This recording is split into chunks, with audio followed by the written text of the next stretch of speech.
Hello, good morning and a very warm welcome to San Diego, California, where we're driving the Bentley Continental GT V8S.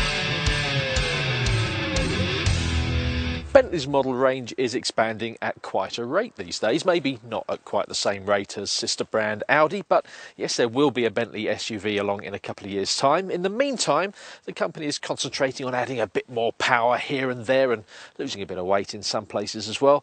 And this is its very latest model, the new Continental GT V8S.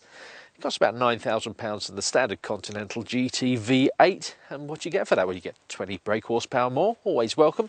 You get some rather lovely black splitters at the front and side skirts and spoilers and new paint colours and a whole host of options. So the standard convertible version of the V8S costs £152,900. You can save some money by going for the coupe at £139,000, but this car here, in addition to that, you get, of course, you've got to have the Mulliner driving specification. That's £6,325. Gets you these lovely 21-inch wheels, some quilted leather inside, the knurled gear lever, some alloy pedals as well. Of course, the dark tint front and rear lamps, £1,300. This lovely yellow paint, £3,295. Contrasting stitching, £1,425. Oh, carbon fibre fascia panels, got to have those, £1,225. But there's more. Adaptive cruise control, you've got to have that, £2,045. Tracking system, essential, 1345. The NIME audio system, you've got to have that as well, £5,475. The sports exhaust, sounds fantastic, extra £1,860. And look at these fantastic carbon ceramic brake discs, they cost you £10,405. Do you need them on the road? Maybe on the track, but throw it in anyway. That's a grand total, £193,000 to you. Cheap at twice the price, but that puts it into Ferrari 458 territory. Can it match that sort of car on the road? Let's go and find out.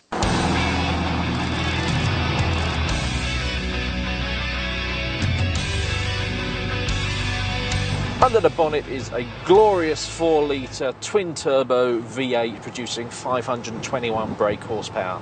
And the engine itself is a work of art, with the twin turbos nestled neatly down in between the V for a lower centre of gravity, which means better handling. Throttle response is great, and this car will do 0 to 60 in around 4.5 seconds, onto about 190 miles an hour.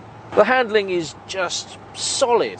Really high quality. The steering is responsive, not exactly 911 sharp, but pretty impressive nonetheless, especially when you think this car weighs the best part of 2.5 tons. And the ride quality too, even in the sportiest settings that we've got adjusted down here, it's pretty compliant, pretty comfortable at all times. Again, given the sporting intent of this car, that's really something very special. But most special of all is this. What a noise! Woo!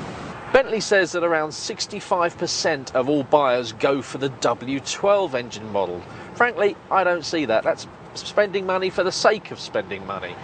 I'd save a bit of money and go for this V8S. It's lighter, feels better, very responsive, still makes a great noise, and you save yourself a bit of cash to spend on the options.